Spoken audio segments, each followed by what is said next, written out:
Good morning students. Let's start our new chapter, algebraic expressions. Algebraic expressions. इसमें क्या क्या होता है आज हम स्टडी करेंगे. A combination of constant and variable connected by some or all of the four fundamental operations addition, subtraction, multiplication and division is called algebraic expression. तो algebraic expression क्या होता है? It is a combination of constant variable and operations. अब constant क्या होता है मैं आपको बताती हूँ.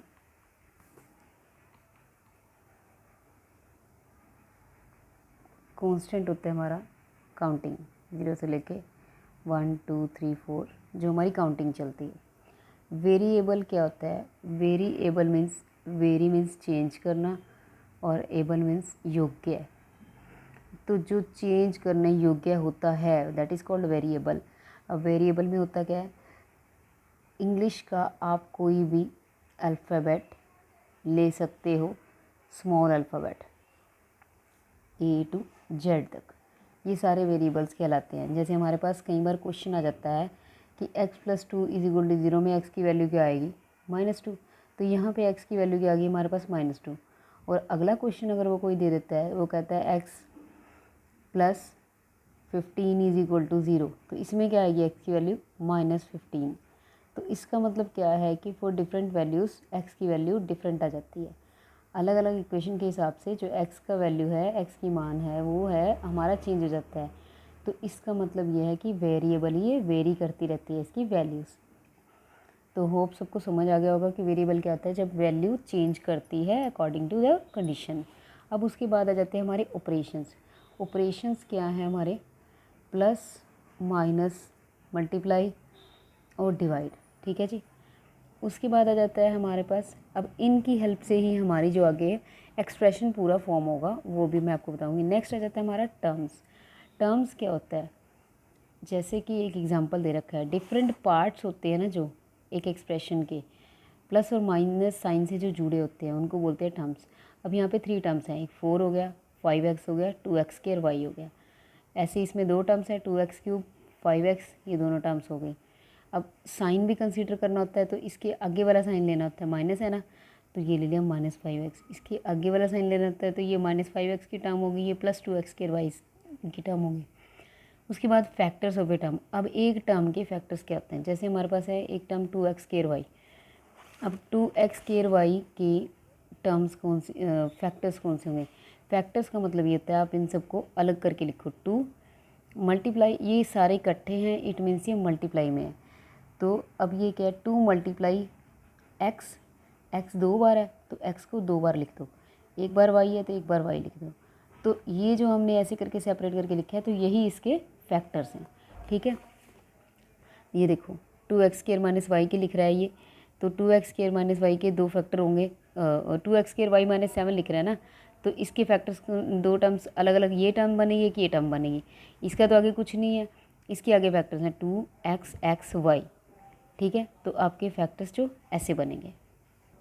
उसके बाद आ जाता है कोफिशिएंट. कोफिशिएंट क्या होता है? कोफिशिएंट वो होता है जो हमारी टर्म के आगे लगा होता है स्टार्टिंग में. जैसे कि यहाँ पे हम ये ले लेते हैं x² y². x² y² में अगर ये पूछेगा कि क्या कोफिशिएंट है x² का, तो इसके स्टार्टिंग में जो डिजिट लगा हुआ है, नहीं लगा हुआ तो 1 मानेंगे. जैसे इसके x की स्टार्टिंग में 5 लगा हुआ तो इसका कोफिशिएंट होगा 5, इसका 1. जैसे coefficient of -1 is indicated by only negative sign. और अगर कोई वैल्यू गिवन है -1x², ये, तो इसका कोफिशिएंट आएगा -1. ठीक है जी. उसके बाद आ जाता है हमारा like and unlike terms. Like and unlike terms क्या होती हैं? एक जैसी और एक जैसी नहीं. अनलाइक मतलब जो एक जैसी नहीं होती. लाइक मीन्स एक जैसी होती है. लाइक में टर्म्स में क्या आएगा? आपको काफ़ी सारी इसने एक्सप्रेशन में वैल्यू दे देनी है. उसने क्या करना है, इसमें ये बताओ कि लाइक टर्म कौन सी है जो एक जैसी होंगी. मीन्स जैसे कि the terms having the same variable factors are called like terms. Like terms में differ in the numerical coefficient में चेंज हो सकती हैं. कैसे? एक एक्सप्रेशन ले रही है 3x, ये वाला, इसके फैक्टर्स क्या आएंगे? 3xy 3xy and the factor of 5xy क्या आएंगे? 5yx. तो there algebraic factors are the same. कि 3xy में ये 2 टर्म्स हैं हमारी 5x और 3x, और इनके फैक्टर्स क्या हैं? 3xy और इसके क्या है? 5xy. एक्स वाई आगे पीछे लिख दो जैसे मर्जी, ये कंसीडर सेम ही होता है, इसका मीनिंग सेम ही होता है। तो यहाँ पे ये क्या होगी, लाइक टर्म्स होगी। ऐसे ही अनलाइक टर्म्स में क्या होगी, जो सारे ही डिफरेंट होंगी। इस एक्सप्रेशन में अनलाइक टर्म कौन सी हैं, 4x 7, 3xy एंड -4 डिफरेंट। अब दो कोई भी ले लो आप, 3xy 4x लिया इसने -4x, तो इनमें क्या है, डिफरेंट टर्म्स है ना, इसमें 3 है, इसमें 4 है, इसमें x है, इसमें है, बट इसमें y नहीं है। तो ये सारी क्या होंगे, हमारी अनलाइक टर्म्स। ठीक है, आगे आ जाता है type of algebraic expression. Type of algebraic expression कैसे होते हैं type, monomial, binomial, trinomial. Mono means 1, by means 2, try means 3। 1 2 3 mono में एक टर्म होती है, कोई भी एक टर्म होगी चाहे वो कितनी बड़ी हो। बाइनोमियल में दो होंगी, वो ऑपरेशन से जुड़ी होंगी, प्लस माइनस।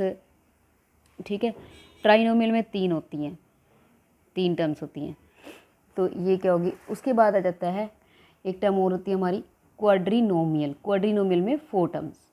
एंड पोली में मोर देन 1 और मोर टर्म्स इज कॉल्ड, जिसके अंदर एक या एक से ज़्यादा होंगे तो बाकी सबको हम पॉलिनोमियल ही कह देंगे। ठीक है, अब क्वाड्रीनोमियल में क्या था, 4 टर्म्स हमारी जुड़ी हुई हैं। पॉलिनोमियल में तो वही आपको बताया कि एक या एक से ज़्यादा जो इकट्ठी हो जाती हैं। एग्जांपल ये सारी जो हैं बाइनोमियल, ट्राइनोमियल, क्वाड्रीनोमियल, ये सारे एग्जांपल पॉलिनोमियल के ही हैं। इसके बाद अब इसमें आपको क्वेश्चन एग्जांपल दिया है, x इन -2xy में x का कोफिशिएंट बताना है। x का कोफिशिएंट हमेशा उससे आगे वाला ही होता है, स्टार्टिंग वाला ही। पीछे आपने कुछ नहीं देखना क्या है क्या नहीं है, आपने आगे वाला देखना। तो इसमें आएगा -2y। ठीक है, तो x का कोफिशिएंट क्या हो गया, -2y। Hence the coefficient of x in -2xy is -2y। क्या किया मैंने, पहले मैंने आगे वाला ही डिजिट देखना, -2 दिया हुआ ना, के साथ जो बचा वो लिख दो, क्योंकि ये सारे मल्टीप्लाई में है ना, इसलिए हमें इकट्ठा इनको लिखना पड़ेगा। अगर मल्टीप्लाई में ना होते, प्लस माइनस होता है यहाँ पे और आगे, तो फिर सिर्फ x के साथ वाला -2 ही देखा जाता। तो आपने ऐसे एग्जांपल्स कर लेने हैं।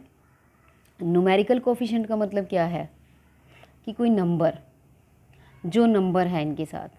और सिंपल कोफिशिएंट कहेगा तो आपका जितने भी बचेंगे सारे मल्टीप्लाई के केस में, वो सारे आपने बता देने हैं इसको। न्यूमेरिकल में कहेगा तो सिर्फ न्यूमेरिकल वैल्यू ही बतानी है, बाकी वाले नहीं बताने। तो उसके बाद ये आप एग्जांपल्स कर लेना। अब आ जाता है हमारे पास type degree of polynomial. Degree of polynomial में क्या होता है कि पॉलिनोमियल की पावर, हाईएस्ट पावर होती है जो वेरिएबल की पॉलिनोमियल के अंदर, उसकी डिग्री कहलाती है। ठीक है, 1 वेरिएबल की इसमें 3 केसेस ले रखे हैं। पॉलिनोमियल अगर उसके अंदर मोर देन 1 वेरिएबल है तो उसकी सम ऑफ पावर्स कैसे होगी, ये ऐसे। अब इसमें मोर देन एक वेरिएबल है ना जहाँ पर, तो आपने उसमें हाईएस्ट पावर कंसीडर करनी है। यहाँ पे x है, यहाँ पे भी x है, पर x की स्केयर है ना, तो इसकी डिग्री 2 होगी। अगर हाईएस्ट पावर उसकी 3 है तो 3 होगी।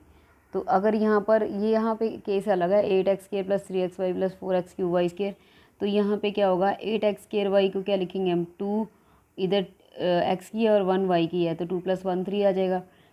3xy में दोनों की एक एक है, जिसकी कोई पावर नहीं होती बच्चे उसको 1 मानते हैं हम लोग। ठीक है, तभी करके इन्होंने ऐसे लिखा है, ऐसे ही इसकी लिख दिया इन्होंने। तो हाईएस्ट डिग्री क्या होगी इसमें से, अब तीनों में से हाईएस्ट डिग्री क्या होगी, 3 2 5 में से कौन सी हाईएस्ट डिग्री होगी, 5। तो आपने सिर्फ इनकी पावर्स को ऐड करके देख लेना है। जहाँ पे तो ऐसा केस होगा वहाँ पे तो आप डायरेक्ट बता दोगे कि इसकी हाईएस्ट पावर जो है 2 है। अब जहाँ पे डिफरेंट केस होगा तो आपने उनकी सिर्फ पावर्स को ऐड करना है, कंपेयर करना है, कौन सी ज़्यादा होगी वो लिख देनी है कि इसकी हाईएस्ट डिग्री इतनी है। उसके बाद आ जाता है type of polynomial. Type of polynomial में पहला आता है linear polynomial. Linear means degree 1, quadratic means degree 2 highest degree, and the cubic is 3 degree. ठीक है, देखो लीनियर में 1 डिग्री है, इसकी कोई पावर नहीं है, मीन्स 1 है। पावर या डिग्री सेम थिंग होती है। क्वाड्रेटिक में हाईएस्ट पावर 2 होती है, एंड द क्यूबिक में क्या होती है हमारी हाईएस्ट पावर 3 होती है। ठीक है जी, इसके बेसिस पे आपने भी क्वेश्चंस ट्राई करने हैं। फिर भी आपको कहीं पे कोई प्रॉब्लम आती है तो मैं आपको इसमें दोबारा से एक्सप्लेन कर दूंगी। और एक लास्ट टॉपिक हमारा रह गया है finding the value of an expression. एक एक्सप्रेशन की वैल्यू कैसे फाइंड करते हैं। अगर हमारे को वैल्यू गिवन है, देखो इसने x = 1 गिवन है, y = 3 गिवन है, z = 1 गिवन है, तो एक इक्वेशन दे रखी है। आपने सिंपल कुछ नहीं करना इसमें क्या करना है, 5x + 3y - xyz गिवन है, लिखा हुआ है x1 y3 z - 1।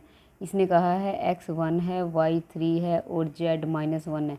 तो आपने पता क्या करना है, इसमें सिंपल x के प्लेस पे 1 लिख देना है। 3 के वाई के प्लेस पे 3 लिख दिया माइनस, एक्स की प्लेस पे 1, वाई की प्लेस पे 3, जेड की प्लेस पे -1। जो जो गिवन है ना बच्चे वो लिखना है आपने सिर्फ, बाकी के ऐसे ही रहने देने हैं।